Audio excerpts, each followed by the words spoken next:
Hello friends, English भाषा को सीखने के लिए हमें टेंसेस को लर्न करना होता है। प्रेजेंट इंडेफिनिट टेंस आज हम सीखने की बात करते हैं। ओके, हिंदी में जो वाक्य हम डेली रूटीन रोजाना की दिनचर्या के बारे में बात करते हैं, ऐसे सेंटेंसेस के लास्ट में ता है, ते है, ती है आदि आता है। जब हम हिंदी में बोलते हैं तो ता है, ते है, ती है, ता हूं आदि हमारे वाक्य के, हमारे बोलचाल के वाक्य में आता है। उसी के लिए हम प्रेजेंट इंडेफिनिट टेंस का यूज करते हैं। इस टेंस में कुछ पर्टिकुलर वर्ड्स, कुछ विशेष शब्द का यूज जनरली होता है। ओके, जैसे ऑलवेज। ऑलवेज मीन्स सदा, हमेशा। ओकेजनली अवसर अनुसार, जैसे मौका मिलता है अवसर के अनुसार। ऑफन अक्सर या प्राय। सिंपली साधारण रूप से। जनरली प्राय और साधारणतः। मोस्टली ज्यादातर। समटाइम्स कभी कभी। यूजुअली अक्सर और प्राय। जनरली ना या बहुत। Okay, rarely. रेयरली होता है ना के बराबर या बहुत ही कम बार। जो अभी सेंटेंसेस, अभी वर्ड्स हमने याद किए, हमने सीखा, जनरली इन वर्ड्स को सिंपल सेंटेंस, अफर्मेटिव सेंटेंस बनाते समय प्रेजेंट इंडेफिनिट टेंस में सब्जेक्ट के बाद लिखा जाता है। लेकिन जो डेली, रोजाना, एवरीडे प्रतिदिन, एवरी मंथ हर महीने, ओके, वंस एक बार, one time, once a day दिन में एक बार, वंस ए वीक सप्ताह में दो बार, ट्वाइस दो बार,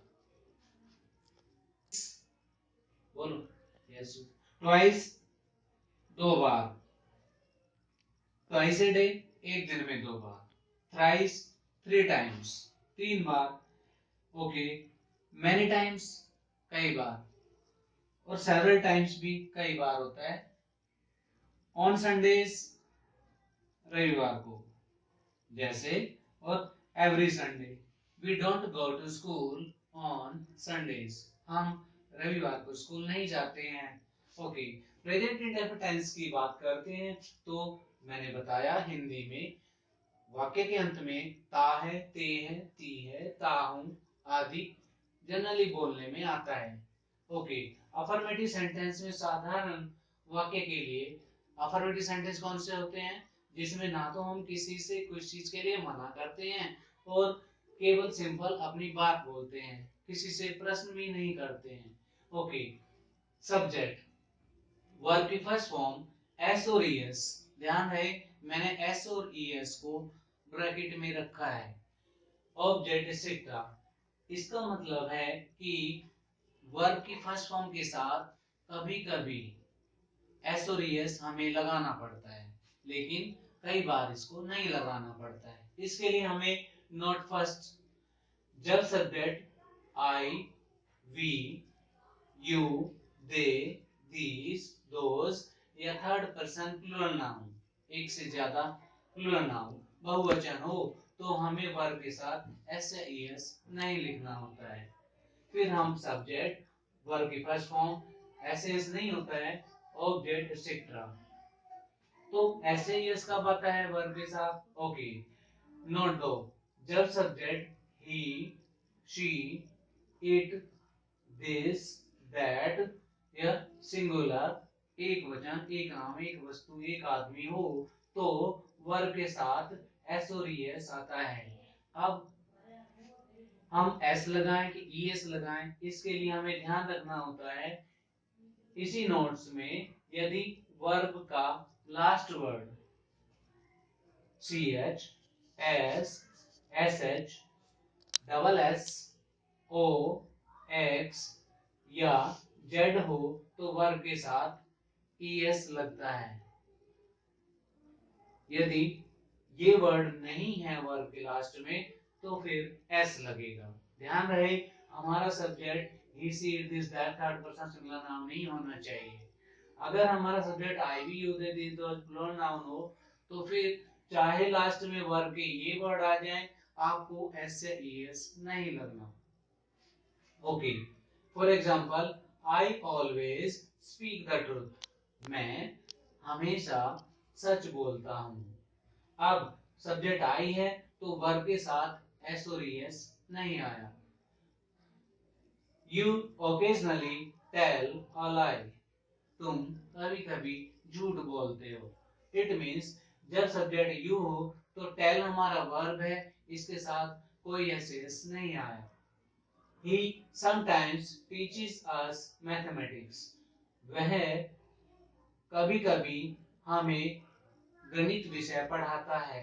यहाँ पर सब्जेक्ट ही है और पढ़ाना हमारा वर्ब है टीच। टीच के लास्ट में सी एच आया, इसलिए हमने उसके साथ ई एस लगाया। ध्यान रखना, यदि यहाँ पर I we you they plural noun हो तो फिर हमें टीच ही लिखना होगा, एस और ई एस नहीं लगेगा। Okay, my father goes for a walk every morning, मेरे पापा गोज जाते हैं मॉर्निंग वॉक के लिए रोज सुबह। Okay, she never comes late in the school, वह स्कूल में कभी लेट नहीं आती है। ध्यान रहे, कभी नहीं के लिए नेवर लगाते हैं।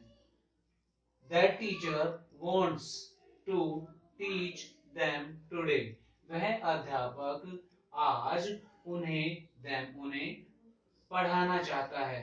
ध्यान रहे, पहले जाना, उसके बाद टू, उसके बाद first of the verb teach, पढ़ाना। जो ऐसे है वो पहली वर्ब के साथ ही लगता है, टू के बाद एस और एस नहीं लगता है। Okay, that teacher wants to teach them today, वह अध्यापक उन्हें आज पढ़ाना चाहता है। सिंपल सेंटेंसेस आप अच्छी तरह सीख गए। इसके बाद आते हैं नेगेटिव सेंटेंसेस। नेगेटिव सेंटेंसेस कौन से होते हैं? जिनमें नहीं आए, नहीं वाले वाक्य नेगेटिव सेंटेंसेस होते हैं। इसमें subject do does not, verb की फर्स्ट फॉर्म ऑब्जेक्ट एक्सेट्रा। ध्यान रहे, नेगेटिव सेंटेंस को नेगेटिव बनाते समय हमें डू और डज का यूज करना होता है एज हेल्पिंग वर्ब, और डू डज के बाद नॉट, नॉट के बाद वर्ब की फर्स्ट फॉर्म आती है। ध्यान रहे, अब वर्ब के साथ एस और एस नहीं लगाना होता है। इसी तरह अगर हम डू नॉट को डोंट शॉर्ट फॉर्म लिख सकते हैं। इसी तरह अगर डज नॉट आए तो उसका शॉर्ट फॉर्म डजंट होता है। नॉट, तो डू और डज का यूज हम कब करते हैं? ओके, नोट 3, जब subject I we you they these those या थर्ड पर्सन प्लूरल नाउन्स बहुवचन हो तो हम डू नॉट या डोंट का यूज करते हैं। नोट 4, जब subject he she it this that या थर्ड पर्सन सिंगुलर नाउन, एक नाम, एक वस्तु, एक आदमी हो तो हम डज नॉट या डजंट का यूज करते हैं। ध्यान रहे, डू डोंट और डजंट के बाद वर्ब की फर्स्ट फॉर्म ही आती है, उसके साथ एस और एस नहीं लगाना होता नेगेटिव सेंटेंसेस में। अफर्मेटिव सेंटेंसेस में ही केवल वर्ब के साथ एस और एस का यूज होता है। Okay, for example those boys, बच्चे ज्यादा हैं, those boys do not study in my school, वे लड़के मेरे स्कूल में नहीं पढ़ते हैं।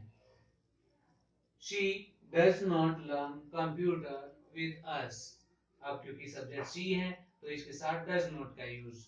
Okay, she does not learn computer with us, वह हमारे साथ कंप्यूटर नहीं सीखती है।